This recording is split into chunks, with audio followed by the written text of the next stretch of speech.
Hello everyone, good morning. কেমন আছো সবাই? আশা করছি সবাই অনেক ভালো আছো, সুস্থ আছো। আমরাও ভালো আছি। আজ হলো বৃহস্পতিবার আর এখন সকাল 8টার মতো বাজে। তো এখন থেকেই তোমাদেরকে সাথে নিয়ে ব্লগটা শুরু করছি। আশা করছি আজকের ব্লগটাও তোমাদের ভালো লাগবে।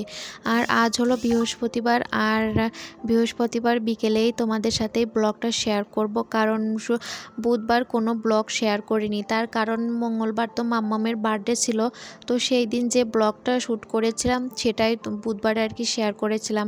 ওই যে অনেক কাটাকাটনি হয়ে গেছে, মানে মাম্মামের বার্থডে উপলক্ষে অনেক কাজকর্ম হয়েছে, মানে প্রচুর ব্যস্ততায় কাটছে। তারপরেও তোমাদের সাথে শেয়ার করেছি। আর এই জন্য বুধবারে সকালটাও অনেক ব্যস্ত ছিলাম, অনেকটাই কাজকর্ম ছিল। তো এই জন্য আর সেই দিন ব্লগ শ্যুট করিনি, আর ভালোও লাগছিল না, জানো তো। তো এই জন্য বৃহস্পতিবার সকাল থেকে মানে যা যা করলাম দুপুর পর্যন্ত সেটাই তোমাদের সাথে আজ বৃহস্পতিবার আজই তোমাদের সাথে শেয়ার করব। তো সকালে বাসি কাজকর্ম করে নিয়েছিলাম, তারপর ফুল তুলে নিলাম পূজার।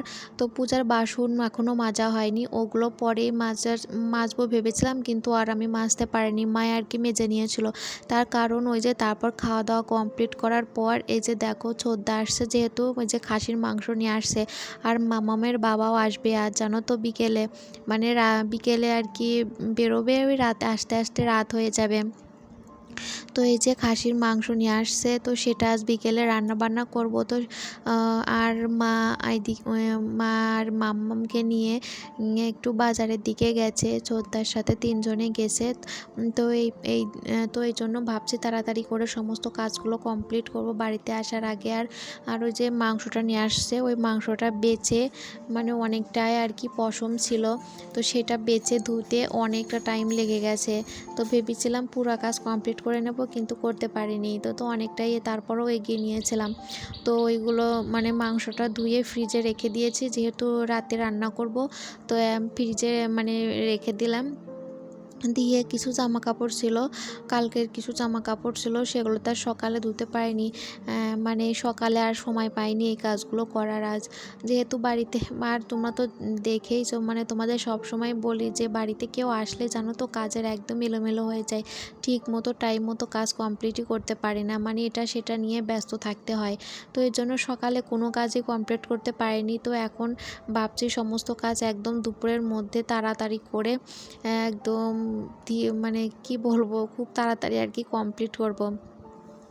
তো জামা কাপড়গুলো ধুয়ে নিলাম, ধুয়ে নিয়ে এখন এই যে মেলে দিচ্ছি। আর জানো তো এখনও রোদ্দুর ওঠেনি, মাঝে মধ্যে একটু রোদ্দুর বেরোচ্ছে, আর ওই যে আবার বুঝে যাচ্ছে। তো সেভাবে মেঘলাও নেই, মানে সেভাবে একটা রোদ্দুরও নেই, আবার যে মেঘলা মেঘলা সেরকম মেঘলাও নেই, আর সেভাবে বৃষ্টিও হচ্ছে না, ওই যে কেমন যেন একটা ওয়েদার বলতে পারো। তো তারপরও জামা কাপড়গুলো ধুয়ে দিলাম, যেহেতু বৃষ্টি নেই সেহেতু আর জমিয়ে রাখবো না, কারণ জমিয়ে রাখলে অনেক হয়ে যায়, আবার কখন কি জানি বৃষ্টি নেমে আসে, আবার কদিন ধরে একভাবে থাকবে ঠিক নেই। তো এই জন্য আর কি জামা কাপড়গুলো জমিয়ে রাখলাম না, যেই দিন আর কি সকাল থেকে বৃষ্টি শুরু হয় সেই দিনই আর কি জমিয়ে রাখি। সকালে ওই যে বৃষ্টি হলে আর কি ধুয়ে কোথায় মেলবো, কি করব, আর একদম ভেজা জামা কাপড় ওই যে ঘরে মেলে দিতে একদম ভাল লাগে না। তো এই জন্য যদি দুপুর থেকে 1 ঘন্টাও যদি রোদ্দুর থাকে, সকাল থেকে 1 ঘন্টাও যদি রোদ্দুর থাকে, ওই 1 ঘন্টার মধ্যেই কিন্তু জলটা ঝরে যায়, তারপর ঘরে মেললেও কোনো প্রবলেম হয় না। তো জামা কাপড়গুলো মেলে দিয়ে তারপর এই যে দেখো রান্নাঘরের কাজকর্ম খাওয়া দাওয়ার পর কমপ্লিট করতে পারিনি। ওই যে মাংস নিয়ে আসছে, মাংসটা ধুতে অনেক টাইম লেগে গেছে আমার। তো এখন এই যে বাসনগুলো ধুয়ে নিচ্ছে, তারপর রান্নাঘর মোছামুছিও এখনও বাকি আছে, থালা বাসন ধুয়ে ওগুলো উপর করে রাখবো, রান্নাঘরটা সুন্দর করে ঝাড় দেওয়া, তারপরে রান্নাঘর মুছবো, অনেকটা টাইম। আর এই যে দেখো থালা বাসন ধুতে ধুতেই মা চলে আসছে। তো এই যে মার সাথে কথা বলছিলাম, মামামের জন্য প্যান্ট আনতে বলেছিলাম, তো সেটাই নিয়ে আসছে। কি কি কালার নিয়ে আসছে সেটা আর কি দেখাচ্ছিল আমাকে, তো সেই কথাই আর কি বলছিলাম। তো সেগুলো তোমাদের সাথে শেয়ার করব অবশ্যই। আর কোনো কিছু আনলে কিংবা কোনো কিছু হলে বা করলে তোমাদের সাথে শেয়ার না করলে একদমই ভালো লাগে না, সব সময় চেষ্টা করি সবটা তোমাদের সাথে শেয়ার করার। তো বাইরের কাজকর্ম মোটামুটি কমপ্লিট হয়ে গেছে, রান্নাঘর মুছে নিয়েছি, নিয়ে এখন ঘরে চলে আসছি। ঘর গোছাতে হবে, 3টা ঘরই গোছাতে হবে, গুছিয়ে তারপর ঝাড় দিয়ে মুছবো। আর যেহেতু বৃহস্পতিবার তো ঘর তো মুছতেই লাগবে। কাল জানো তো ঘরটা মুছতে পারিনি, কাজকর্ম কমপ্লিট করতে মুছে পুরো মানে মঙ্গলবার আর কি মামামের বার্থডে ছিল, পরে অনেক কাজকর্ম জমেছিল, ঘর বাড়ি একদম নোংরা হয়ে গিয়েছিল। তো বুধবারের দিন ঘর বাড়ি পরিষ্কার করতে করতে প্রায় বিকেল 4টা বেজে গিয়েছিল।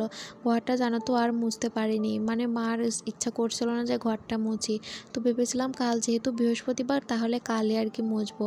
তো আজ যে ঘর দুয়ার পরিষ্কার করে নিচ্ছি, আর এই যে কালকের কিছু জামা কাপড় ছিল এখন সেগুলো আর কি ভাঁজ করে তারপরে ঘরটা ঝাড় দিব। কাজকর্ম কমপ্লিট হয়ে গেছে, ঘরে শুধুই জামা কাপড়গুলো মানে ঘর গোছানো হয়ে গেছে। এই যে এখন এই শুধু এই জামা কাপড়গুলো ভাঁজ করব, তারপরে ভাঁজ করে জায়গা মতো গুছিয়ে রাখবো। আর তারপরে আর কি ঘরটা ঝাড় দিব, মুছবো। আর এদিকে মাম্মাম সোনা বলছে মাম্মাম তোমার সাথে আমি স্নান করব, দুজনে একসাথে করব, এই জন্য আরেকটু তাড়াতাড়ি করে করছি। যেহেতু 1টাও বেজে গেছে, মানে 1টা এখনও বাজেনি, ওই 12:30টার মতো বাজে। তো এখনও এই জামা কাপড়গুলো ভাঁজ করব, ঘর ঝাড় দিব, মুছবো, এগুলো করতে করতে 1টা বেজে গিয়েছিল। তো এই কাজগুলো কমপ্লিট করে স্নান সেরে মামাম দুজনে একসাথে আর কি স্নান সেরে নিয়েছিলাম। তো এই যে দেখো জামা কাপড় ভাঁজ করা কমপ্লিট হয়ে গেছে, ওগুলো গুছিয়ে রেখেছি। আর এই যে দেখো মামামের জন্য যে প্যান্ট নিয়ে আসছে, তো আগের দিন তোমাদের দেখিয়েছিলাম আগে ব্লগে যে মামামের জন্য এই প্যান্ট নিয়ে আসছে লাল কালারের, আর একটা লাল কালারের গেঞ্জি নিয়ে আসছে। তো ওই প্যান্টগুলো না ভীষণ ভালো, মামামকে পরিয়েছিলাম, একদম নরম সফট গেঞ্জি কাপড়ের। তো ভাবলাম তাহলে আরও কিছু নিয়ে আসা যাক। তো এই যে ছোটদা নিয়ে মানে আর কি কিনে দিয়েছে মামামের জন্য 3টা প্যান্ট। তো পিঙ্ক কালার, আরেকটা পেশ কালার হয়তো, আরেকটা কি কালার ভুলেই গেলাম, আরেকটা কি কালার মানে বলতে পারছি না, না দেখলে আর বলতে পারবো না কি কালার ছিল। তো দেখতে দেখতে আর কি ভুলে গেছি কি কালার ছিল। তো তারপরে এই যে দেখো এখন ঘরটা ভালো করে ঝাড় দিয়ে নিয়েছি। ঘরটা ঝাড় দিয়ে এখন এই যে বারান্দাটা মুছে নিচ্ছি, মানে বারান্দা ঘর মোছা কমপ্লিট, এখন সিঁড়িটা মুছলেই হয়ে যায়। আর বাইরে এখন জানো তো গুড়ি গুড়ি বৃষ্টি পড়তেছে, জামা কাপড় একদম এখনও শোকায়নি, তারপরও বাইরে গুড়ি গুড়ি বৃষ্টি পড়তেছে, কিন্তু জোরে আসেনি, জোরে যখন আসবে তখন তুলবো। তো এখন মেলাই থাক। তো এখন ঘর মোছাও কমপ্লিট, তো এখন যাব স্নান করতে। তো আজকের ব্লগটা এখানেই শেষ।